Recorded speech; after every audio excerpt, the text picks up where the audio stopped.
बांग्लादेशे बांग्लादेशे बिहार का भाई लोग बोलेगा बांग्लादेशी गो बैक, बांग्लादेशे बांग्लादेशे हम भाई। Thank you. हम लोग थैंक यू को आदर से हम लोग का त्रिपुरा के लोग हम भाई बोलते हैं।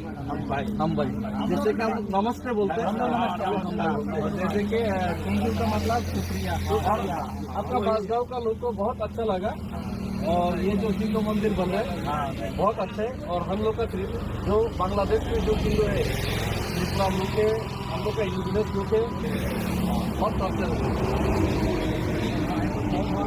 हाँ बहुत अच्छे से हो रहा है। और यहाँ पे चोर लोग आ रहे हैं, भिखारी लोग आ रहे हैं, लेकिन आतंकवादी भी तो आ सकते हैं ना, इसीलिए हम लोग इसका विरोध में ये मार्च कर रहे हैं। ठीक है ना, हम लोग ठीक कर रहे हैं ना, ठीक कर रहे हैं हम लोग भी उसमें साथ हैं।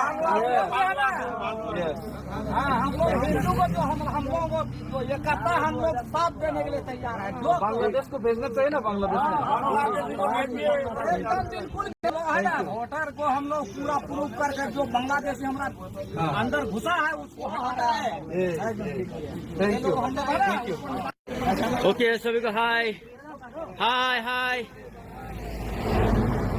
Bye bye bye bye bye.